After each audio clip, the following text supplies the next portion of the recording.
नमो अर्हंतारं नमो सिद्धारं नमो आर्याणं नमो अध्यायाणं नमो रोए सवसाहुरं मंगलमय मंगल करण विचराग विज्ञान नमो ताय आते भय अर्हंतादि महापुण्य के उदय से मनुष्य पर आए और धर्म का समागम मिलता है। ये तो बात सब जानते हैं कि न कुछ लेकर के आए हैं और न कुछ लेकर के जाएंगे, परंतु ये नो कर्म की अपेक्षा से समझना चाहिए।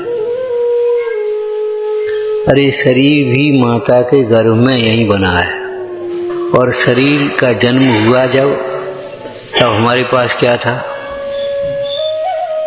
कुछ लेकर के नहीं आए, यही सामग्री मिली है और यही छूट जानी है। संयोग की बात है ये। इसका भी एक प्रयोजन है कि शरीर संयोग सामग्री के पीछे हम न करें अपने न बिगाड़ें। जमीन यहीं की यहीं रह जानी है, पैसा यहीं का यहीं रह जाना है, उसके पीछे काहे को अपने परिणाम बिगाड़ो? क्यों लड़ाई झगड़ा करो? क्यों संक्लिष्टता करो? क्यों अन्याय नीति करो? ये समझाने का प्रयोजन है। न कुछ लाए हैं न कुछ ले जाएंगे। जब ले जाएंगे नहीं और लाए नहीं है तो फिर क्यों घबराते हो? ये तो धूप छाया के समान है भाई। आज मिल गई, कल चली गई, कल फिर मिल गई। नफा और नुकसान। इस संबंध में एक चर्चा की थी भैया। बाहर की सामग्री मिल जाना, अनुकूल इच्छाओं की पूर्ति हो जाना, ये कोई नफा का काम नहीं है। इससे तृष्णा बनी होता है। और अगर मैं इच्छा के अनुकूल संयोग सामग्री नहीं मिली तो ये कोई नुकसान की बात नहीं है। अपने परिणामों में मोह राग द्वेष का उत्पन्न हो जाना ये नुकसान है, और अगर अपने परिणामों में समता है तो ये हमारा बड़ा लाभ। समता भाव लाभ परधानम, पुरानी सिद्ध चक्र की पूजन में लिखा है। जयमाल। समता भाव लाभ परधानम, सर्वधर्म लाभों में प्रधान लाभ है समता का लाभ। भगवान ने समता से ही कर्म जीते हैं। मुनिराज समता से ही उपसर्गों को जीतते हैं, संक्लिष्टता से नहीं, लड़ाई झगड़े से नहीं। सीता जी ने आई हुई विपत्ति को कैसे जीता? समता से ही जीता है। पूजा में आप पढ़ते हो और खूब विचार किया करो। पथ की प्रत्येक विषमता को मैं समता से स्वीकार करूं, जीवन विकास के प्रिय पथ का के बाधाओं का परिहार करूं। लौकिक नीति से आपने पढ़ा होगा, सर्व लाभों में प्रधान कौन सा लाभ है? आपकी लाइन आपको सुना दें। जब आवे संतोष धन, पढ़ा है? गोधन गजधन भाजधन और रतन धन खान, और जब आवे संतोष धन धूर धन धूर। संतोष धन से बड़ा धन कौन सा है? समता रूपी धन से बड़ा धन कौन सा है? उस संतोष और समता रूपी धर्म को कमल उत्तम, ये उत्तम है। तो न कुछ लाए हैं न कुछ ले जाएंगे। इस कथन का प्रयोजन भी आपको धर्म मार्ग में लगाने का है और पापों से बचाने का है। हिंसा काय के लिए करता है? झूठ काय के लिए बोलता है? चोरी काय के लिए करता है? विचार करो। केवल एक शरीर की ममता से, पंचेंद्रिय के भोगों के लिए, नाम बड़ाई के लिए, ये सब यहीं रह जाने वाले। पैसा के लिए संयोग, ये सब यहीं रह जाने वाले। लेकिन अब हम यहाँ दूसरी बात कह रहे हैं। बहुत पुण्य लेकर के आए हैं, बहुत पुण्य लेकर के आए हैं, तब हम यहाँ बैठे हैं। ये समागम, ये वितरागी देवसास गुरु जिनकी पूजा कर अपने हित के लिए भक्ति करते हैं, हर एक को नहीं मिलते, हर समय नहीं मिलते। हर व्यक्ति को नहीं मिलते और हर समय नहीं मिलते। लेकिन हमें मिल गए। इस संबंध में कितनी लाइनें आपको याद हैं, बता सकते हो भैया? देखो, आंख पुण्य के उदय से मिलती है, भगवान के दर्शन महापुण्य के उदय से मिलते हैं। कान पुण्य के उदय से मिलते हैं और जिनवाणी का सुनना महापुण्य के उदय से मिलता है। महापुण्य का उदय है जिनवाणी सुनने की सामर्थ्य मिली है, पुण्य का उदय है। कितने जीव ऐसे हैं जिनके कान नहीं है, कितने जीव ऐसे हैं जिनके आंख नहीं, कितने जीव जिनके नाक नहीं है, कितने जीव ऐसे हैं जिनके जिह्वा नहीं है। एक इंद्रिय जीव, अनंत जीव, अनंत जीव ऐसे हैं जिनकी आंख जिह्वा ही नहीं है।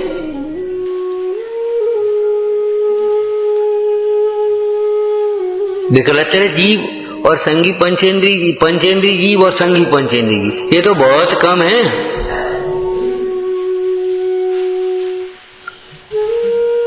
तो अपने को ये मिल गए सब, और इतना समय मिल गया। आज तो ये समझो सबसे ज्यादा एक व्यवस्था है तो समय नहीं है।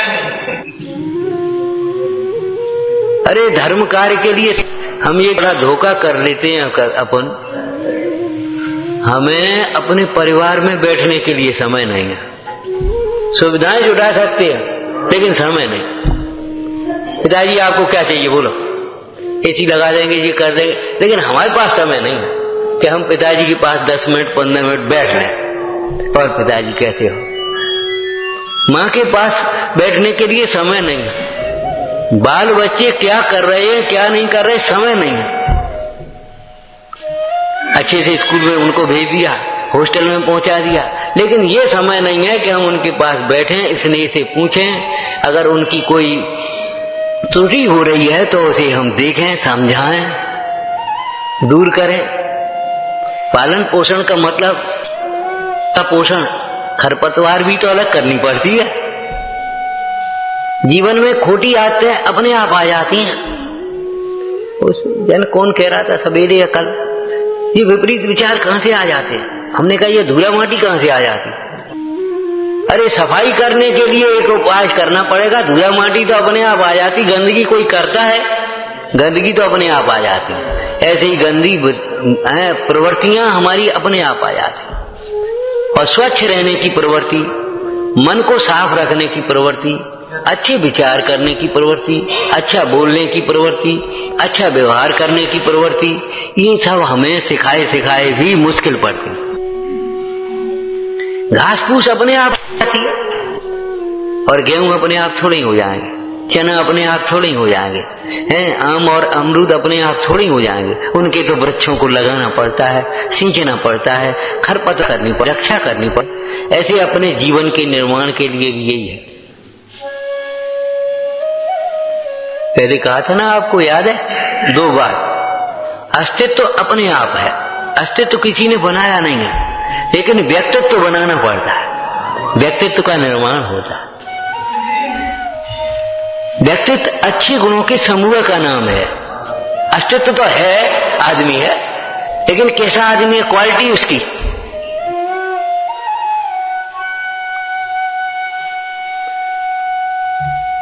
और अच्छी वस्तु का, क्वालिटी की वस्तु का निर्माण करने के लिए लौकिक में भी कितनी सावधानी, कितना ज्ञान, कितनी उसकी ऊपर एकाग्रता, क्वालिटी देने, क्वालिटी बनाने के लिए। वैसा तो चाहे कोई बना लेगा, लेकिन क्वालिटी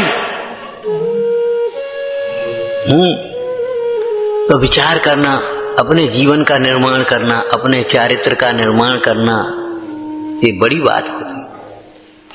तो बहुत पुण्य के उदय से हमें ये मनुष्य पर्याय मिली है, पुण्य लेकर के आए हैं।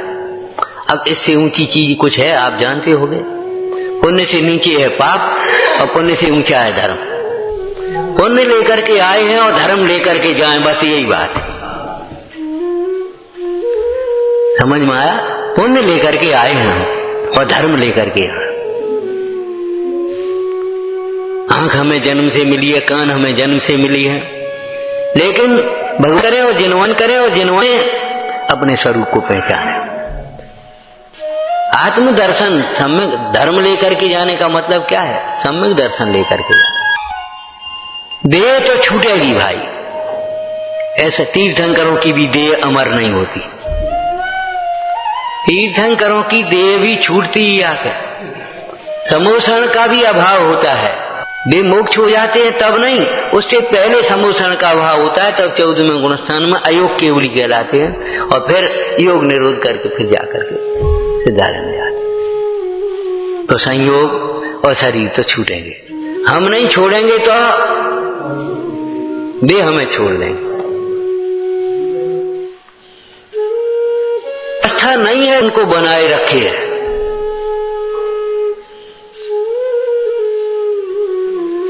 तुम्हारे गुरुजी क्या कह रहे थे?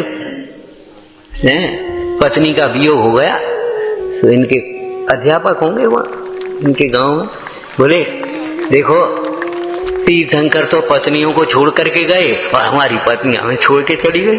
अरे गलती हमारी हुई, हमको छोड़ करके जाना था, पहले कल्याण में लगना था। हमने कहा देखो स्वाध्याय का ये फल होता है। बोले अब तो धर्म ध्यान में लगना और कोई उपाय नहीं। माने वियोग के काल में दुख होना, राग है वहां स्वाभाविक है, लेकिन इस दुख को ज्ञानाभ्यास से जीता जा सकता, वैराग्य से जीता जा सकता। विश्व में दुख का कारण राग और सुख का उपाय वैराग। तो संयोग छूटने का नाम, संयोग तो संयोग है, छूटते हैं, लेकिन संयोगों में ममता छूट जाने का नाम सम्यक दर्शन है। जो आप कहते हैं कि पुण्य लेकर के आए हो, धर्म लेकर के जाएं, और धर्म में सम्यक दर्शन ज्ञान चारित्र है, तो वो क्या है धर्म?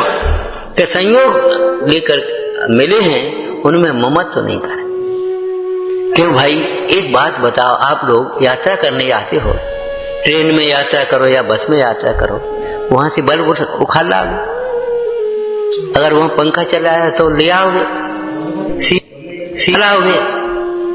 नहीं लाओगे। उसका उपयोग करेंगे, लेकिन उसको अपना मान करके ले तो नहीं आएंगे। हमारी कैसी पामरता है, जीवन यात्रा में जो हम अपना उसे हम अपना देते हैं, ये हमारा है, तुम्हारा कहां से आ गया भैया? आपको एक संविधान की बात बताएं, जितनी भी जमीन है देश की, उसका मालिक कौन है? भले आपके नाम रजिस्ट्री हो, मालिक कौन है? गवर्नमेंट है, राजा। राजस्व विभाग बोलते ना, राजा उसका स्वामी होता है। अगर उसको किसी योजना के लिए चाहिए तो वो ले लेगी कि नहीं ले लेगी? बोलो।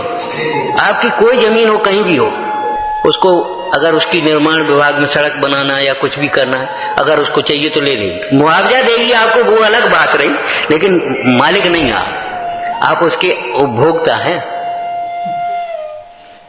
आप मालिक हैं, ये भी एक व्यवहार है, और सरकार मालिक है, ये भी एक व्यवहार है। और ऐसे राजा जन कितने चले गए कहते कहते अपने कहते कहते, ये भी एक व्यवहार है। भूमि ये बसदा काऊ की ना भाई। राजा को भूपति भूपाल कहते हैं, लेकिन ये बताओ कहां कितने राजा हो गए, इस भूमि के लिए लड़ गए, इंच इंच भूमि के लिए, और भूमि जहां की तहां रही और वे चले गए। आपको मालूम है, सिकंदर जब दिग्विजय करने के लिए निकला, आज की भाषा में दिग्विजय कहते हैं उसको, तो अपने गुरु के पास पहुंचा, पैर छुए, आशीर्वाद दो विजय का। बोले कहां जा रहे? कि अमुक देश पर चढ़ाई करने से विजय का आशीर्वाद मांग रहे।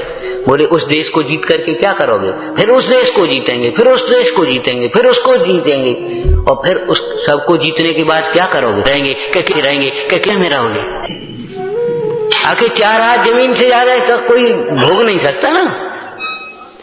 कितनी आप करोड़ों की माया हो तो अभी कितना, 4 रोटी 4 कपड़ा, और क्या करोगे? बोलो भैया, आराम से रहने के लिए कहीं भटकने की जरूरत नहीं है, दिग्विजय की जरूरत नहीं है। मोह को जीतो, तृष्णा को जीतो, कसायों को जीतो, बस ये धर्म का मार्ग हो गया। और वो जीतने का मार्ग विग्रह का मार्ग होगा, युद्ध क्षेत्र का मार्ग हो गया। वो सांसारिक मार्ग है और ये मोक्ष मार्ग है, ये धर्म का मार्ग है। तो विचार करो, कहीं यात्रा करते जो मिलता है उसे हम अपना तो नहीं मान लेते, उस पर अधिकार तो नहीं जमाते, उसे छोड़ा, जितने भी उपयोग है कर लेते हैं, बाद बाकी छोड़ करके उठ के चले आते हैं। बस की बस छोड़े आते हैं, वैसे कहते हैं हमारी बस, वो हमारी ट्रेन, हमारा प्लेन। अब बताओ कितने कहा था ट्रेन प्लेन, लेकिन उपभोग की बात छोड़ करके चले आते जैसे हमारा कोई रिश्ता ही ना हो उससे। ऐसे ही शरीर में ममत्व न हो, परिवार में ममत्व न हो, संयोगों में ममत्व नहीं हो, ठीक है, ऐसे उठ करके चले गए। हमारे महापुरुष आज चक्रवर्ती ऋषभ देव के पुत्र भरत जी 60,000 वर्ष में दिग्विजय करी और करोड़ों वर्ष रहे, और जब दी तो ऐसे चले गए। ऐसे लौट करके नहीं देखा ये हमारी है, कौन आ रहा है, कौन रो रहा है, कौन क्या कर रहा है, ये चले। हमारे बनारसी दास जी भी यही कह गए, पंडित जी चले बनारसी दास फिर नहीं आवना, ये चले भैया। ज्ञान कुतक का हाथ मारे अरे मोहना, प्रगट और रूप स्वरूप अनंत जो सोहना, जा पर्याय को अंत सत्य कर जानना, चले बनारसी दास फिर नहीं आवना। तो पुण्य लेकर के आए हैं, अब धर्म लेकर के जाएं, लाभ का व्यापार करो, हैं 2 रुपए देकर के 3 रुपए की कोशिश करोगे कमाने की, 3 रुपए देकर के 5 रुपए की कोशिश करोगे, 5 रुपए देकर के 10 रुपए की कोशिश करोगे, तो पुण्य के उदय से जो हमको मिला है समय, शक्ति, बुद्धि, उसका धर्म साधना में करो। फल अनंत जो धर्म ध्यान की भूमि विषय बोवे, तो भैया धर्म लेकर के जा। धर्म लेकर के जाने का मतलब ये है सम्यक तो लेकर के जा। सम्यक तो लेकर के जाने का मतलब ये है कि इन सारी वस्तुओं का ठीक है, मिली हैं, उपयोग कर रहे हैं, लेकिन अपना ना माने, अपना नहीं। अपना तो एक आत्मा है, और व्यवहार न ऐसे कहें तो अपने तो भगवान हैं जो उन्होंने हमें ये आत्मा बताया है। अपने तो ये देव शास्त्र गुरु हैं, धर्मायतन हैं, तो ये भाई हैं, घर कुटुंब परिवार में विमोहित होकर के अपने कल्याण का अवसर मत खो। मृत्यु एक सत्य है, बस ये समझना, इसमें कुछ हो नहीं सकता, न डॉक्टर की, न वैद्य की, न मंत्र की, न तंत्र की, न देवताओं की, किसी देवताओं की किसी वाली नहीं है, नहीं किसी की चली, पढ़ते हो ना, मौत नहीं चली, तो अब क्या करिए, तो अब क्या करें, जिस पंथ चले भगवंत वही आचरिए। तो पुण्य लेकर के आए हैं, धर्म लेकर के जाएं, पाप कमा करके न जाएं। ये भ्रम में मत रहना, कुछ भी साथ में नहीं आएगा। जो आपके परिणाम हुए, उन परिणामों से पुण्य पाप की गठरिया है, पाप कर्म हैं, वे आपके साथ में जाएंगे। उन कर्मों को छोड़ करके जीव मोक्ष में जाएगा, लेकिन संसार में भी कर्म हर समय साथ में रहेंगे। चाहे कहीं अकेले में बैठे हो, मन में भी सोच रहे हो, कर्मों का खाता बराबर चल रहा है, कम चालू। ये कैमरे लगा दिए तुम्हारे, आप जो कर रहे हो उसमें फिट होता चला जा रहा है। ये कैमरे कैसे बनाए होंगे, कल्पनाएं कैसी हुई होगी, ये सारी कल्पनाएं जैन दर्शन में से आई हैं।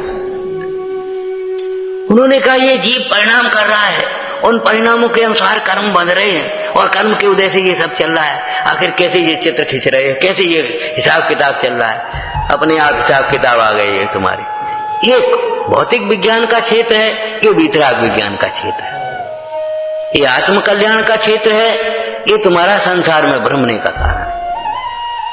तो हर समय कर्म का बंध हो रहा है, ये समझ लो। उस कर्म दंड से नहीं बच सकते। हम कितनी बार आपसे कहते हैं आप गलती करो हम क्षमा करेंगे, बच्चे हैं गलती करते कोई बात नहीं, अरे चलो अपने बुजुर्ग हैं गलती करते क्षमा कोई बात नहीं। और बुजुर्ग गलती करें हम अरे अपने बुजुर्ग हैं, अपने पिताजी हैं, अपने पंडित जी हैं, चलो कोई बात नहीं कहेगी तो क्षमा करेंगे, लेकिन कर्म क्षमा नहीं करेगा। कर्म का बंध उस कर्म के फल को केवल निर्जरा करके ही बांध, कर्म के फल से कर्म की निर्जरा करके ही बचा जा सकता है। बाद बाकी कर्म के का हिसाब किताब बिल्कुल पूरा ईमानदारी का है, जैसे कर्म बंधे उसका गणित पूरा का पूरा लगा हुआ है, करना नहीं का पढ़वा। और उस टाइम उदय में आए, उदय में आकर के इस प्रकार की सामग्री मिली, इस प्रकार का ये हुआ। यशोधर मुनिराज की क्षमा श्रेणिक को कहां बचा पाई? श्रेणिक का सम्यक तो ही उन्हें साथ में नरक से बचा पाया, पहले नरक में गए। और आज तीर्थंकर का आगे तीर्थंकर होंगे, तीर्थंकर परिणाम से ही बनता है, परिणाम से ही मुक्त होता है। विकारी परिणामों से बनता है, निर्मल परिणामों से मुक्त होता है। तो भैया थोड़ा सा जीवन है, कितना सा जीवन। आप वैराग्य भावना 12 भावनाओं में पढ़ते हो, वो उसकी बूंद के समान, उसकी बूंद के समान जीवन। अभी आप पढ़ रहे थे अंजलि जैसे, एक बूंद टप टप टप टप, कितना सा जीवन। बहुत अच्छे परिणाम रखो, अपने परिणामों के निरंतर में निरंतर लेना, कभी खोटे परिणाम ना आ जाए।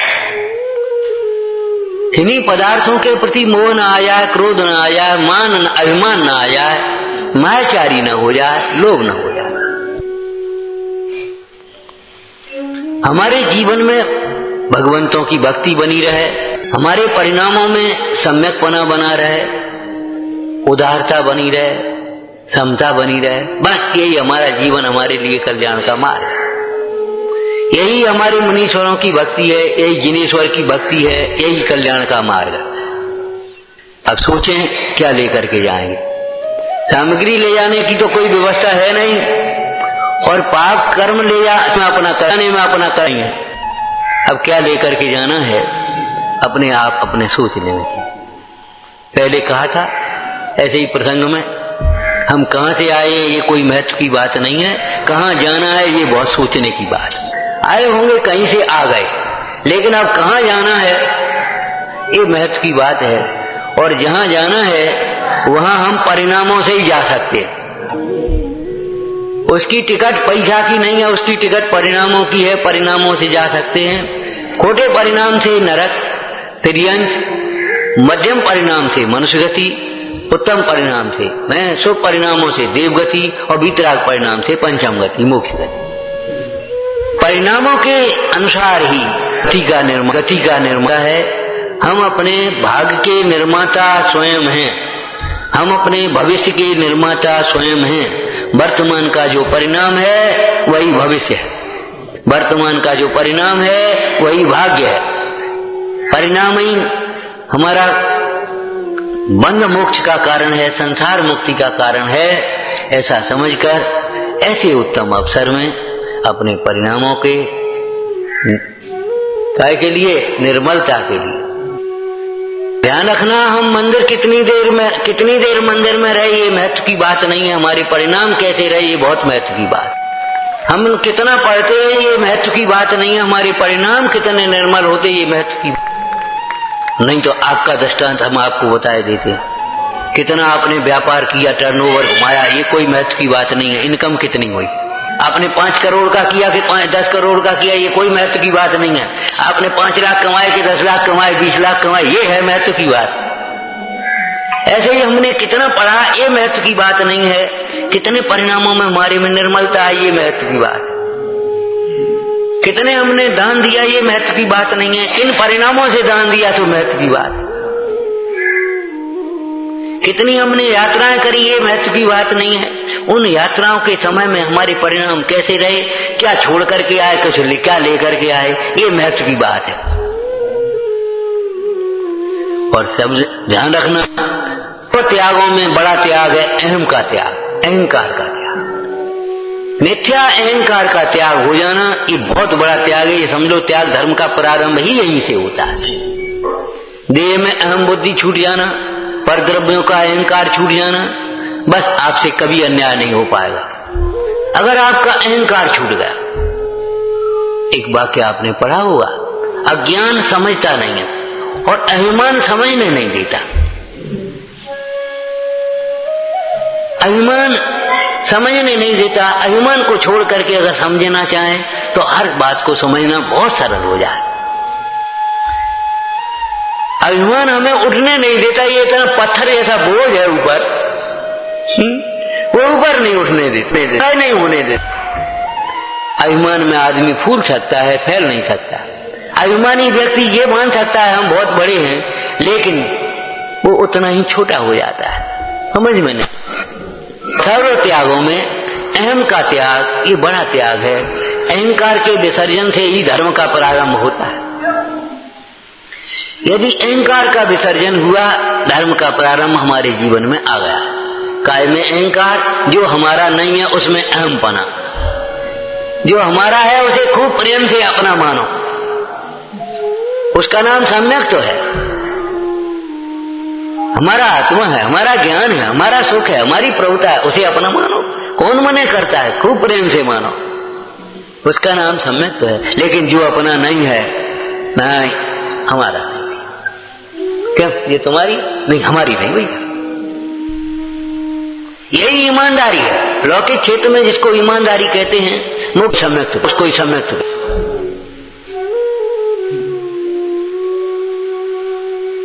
लौकिक क्षेत्र में धन वैभव से संपन्न आदमी को संपन्न कहते हैं, और हमारे धर्म क्षेत्र में विनय संपन्नता को संपन्न कहते हैं। विनय से संपन्न है वह संपन्न है। स्वाध्याय करो भाई, समझो। हम यहाँ उपदेश देने नहीं बैठे हैं, छोटी सी प्रेरणा करने बैठे हैं कि जीवन कितना, कहाँ खड़े हैं हम। विचार करो कितनी ऊंची जगह खड़े हैं हम। ऊंचली दशा से मत गिरो अधो धरनी, नीचे मत गिरो, ऊपर जाओ, ऊपर जाओ। बहुत पुण्य लेकर के आए हैं और धर्म लेकर के जाएं, सम्यक तो ज्ञान और चारित्र। ओम नमः। ना कुछ लेकर आए हैं, ना कुछ लेकर के जाएंगे, और फिर भी इतनी तृष्णा, इतनी कसाय, इतनी कलह कि आपके लिए ही समय नहीं है। और बहुत कुछ लेकर के आए हैं और उससे भी उत्कृष्ट लेकर के जाना है, लेकिन जहां जाना है वहां पैसे की टिकट नहीं लगती।